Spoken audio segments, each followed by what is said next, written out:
बीडचे सरपंच संतोष देशमुख हत्येविरोधात मुंबईच्या चेंबूरमध्ये मोर्चा निघालेला आहे। आरोपींना तातडीने अटक करण्याच्या मागणीसाठी मोर्चाचं आयोजन करण्यात आलं आहे। वाल्मिक कराडला अटक करा अशी मागणी मराठा क्रांती मोर्चाने केली। महत्त्वाची अपडेट आपण काही दृश्य पाहतोय। चेंबूरमधली बीडमध्ये सरपंच संतोष देशमुख यांची हत्या झाली आणि त्या हत्येविरोधात राज्यभर पडसाद उमटतायत आणि या संदर्भात अधिकची माहिती जाणून घेऊयात। आमचे प्रतिनिधी धनंजय दळवी सध्या आपल्यासोबत आहेत।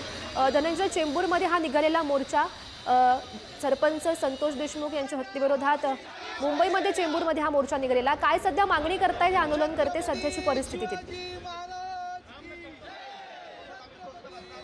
गौरी, आपण जर पाहिलं तर बीड येथील मस्साजोगाचे सरपंच संतोष देशमुख यांची हत्या झाली आणि त्याच्या निषेधार्थ आज मुंबईतील चेंबूर या परिसरामध्ये मराठा सकल समाजाकडून आणि मराठा क्रांती मोर्चाकडून आंदोलन केलं जातं। या ठिकाणी सगळे समाजाचे बांधव हे या चौकामध्ये उपस्थित असलेले आपल्याला पाहायला मिळतात आणि या ठिकाणी घोषणाबाजी जी आहे ती सुद्धा करण्यात आली होती आणि त्यानंतर आता या ठिकाणी यामध्ये महिलांचा देखील समावेश आपल्याला पाहायला मिळतो।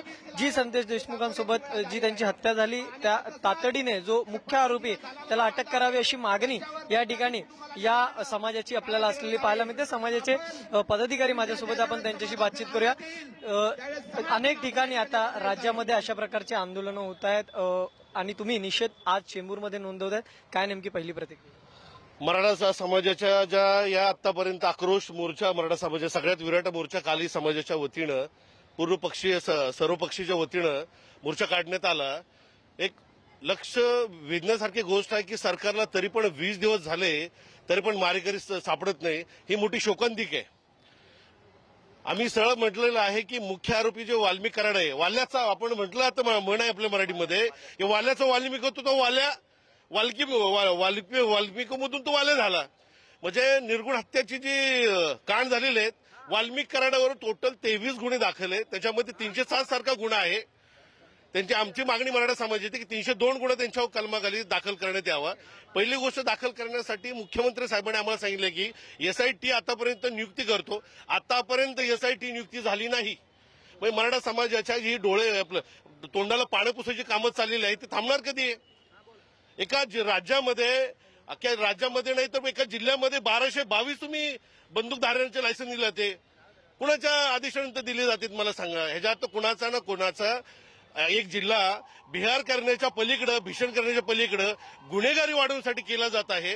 सरकार त्यावेळेस जागे होते जेव्हा सामाजिक कार्यकर्ते, जेव्हा त्याचं पूर्णपणे माहिती तपशील काढली जाते आणि ती सरकारपर्यंत पोहोचवली जाते, त्यावेळेस सरकार ऑब्जेक्शन घेतं।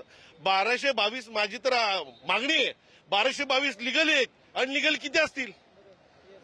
म्हणजे सांगण्याचं तात्पर्य काय येतोय की आमची जी मराठा समाजाची मागणी आहे, नेमकी प्रमुख मागणी काय? आमची प्रमुख मागणी धनंजय मुंडेंना कॅबिनेट मंत्रिमंडळातून त्यांना बरखास्त करावा, नाहीतर त्यांनी मराठा समाजाचा नाही तर बहुजन समाजाचा आरोप समजून घ्यावा आणि जर त्यांची इच्छा असेल की मराठा समाज न्याय भेटावा, बहुजन समाजाला न्याय भेटावा, तर स्वच्छेने त्यांनी राजीनामा द्यावा।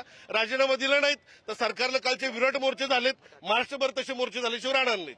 नक्कीच आपण जर पाहिलं तर ज्याप्रमाणे विराट मोर्चा हा काल बीडमध्ये झाला, त्याचबरोबर या ठिकाणी सुद्धा मोर्चाचं आयोजन आहे। मुंबईत सुद्धा अशा प्रकारचा विराट मोर्चा निघू शकतो, त्यामुळे धनंजय मुंडे यांनी कॅबिनेट मंत्रिपदाचा राजीनामा द्यावा अशी मागणी या ठिकाणी आपल्याला होताना पाहायला मिळते। गौरी, हो नक्कीच धनंजय, या आंदोलनाकडे असंच लक्ष ठेवून राहा। तुर्तास धन्यवाद दिलेल्या सविस्तर माहितीसाठी।